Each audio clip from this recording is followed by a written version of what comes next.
I want to stop seeing them ruining that beautiful Scottish and English countryside with windmills and massive solar panels that go 7 miles by 7 miles, taking away farmland. But we're not letting this happen in America. In 1982, the executive director of the United Nations Environmental Program predicted that by the year 2000, climate change would cause a global catastrophe. He said that it will be irreversible, as any nuclear holocaust would be. This is what they said at the United Nations. What happened? Here we are. Another UN official stated in 1989 that within a decade, entire nations could be wiped off the map by global warming. Not happening.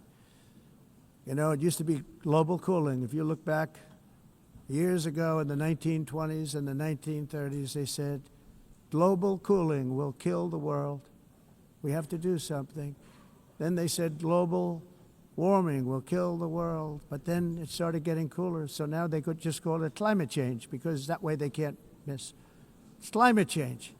Because if it goes higher or lower, whatever the hell happens, there's climate change. It's the greatest con job ever perpetrated on the world, in my opinion. Climate change, no matter what happens, you're involved in that. No more global warming, no more global cooling. All of these predictions made by the United Nations and many others, often for bad reasons, were wrong. They were made by stupid people that have cost their countries fortunes and given those same countries no chance for success. If you don't get away from this green scam, your country is going to fail. And I'm really good at predicting things, you know. They actually said during the campaign, they had a hat, the best-selling hat. Trump was right about everything. And I don't say that in a braggadocious way, but it's true. I've been right about everything. And I'm telling you that if you don't get away from the green energy scam, your country is going to fail. And if you don't stop people that you've never seen before, that you have nothing in common with, your country is going to fail. I'm the President of the United States, but I worry about Europe. I love Europe. I love the people of Europe. And I hate to see it being devastated by energy and immigration. This double-tailed monster destroys everything in its wake, and they cannot let that happen any longer. You're doing it because you want to be nice. You want to be politically correct, and you're destroying your heritage. They must take control strongly and immediately of the unmitigated immigration disaster and the fake energy catastrophe before it's too late. The carbon footprint is a hoax made up by people with evil intentions, and they're heading down a path of total destruction. You know, the carbon footprint was a big, big thing a few years ago.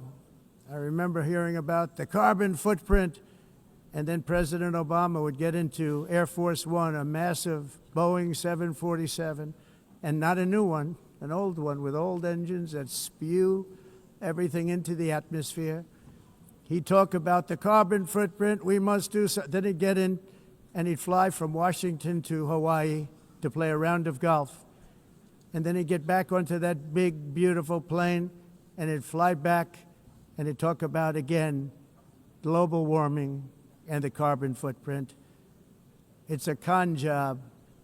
At extreme cost and expense, Europe reduced its own carbon footprint by 37%. Think of that. Congratulations, Europe. Great job.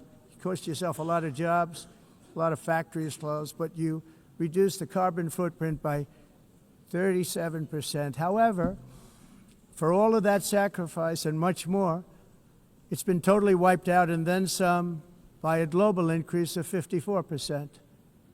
Much of it coming from China and other countries that are thriving around China, which now produces more CO2 than all the other developed nations in the world. So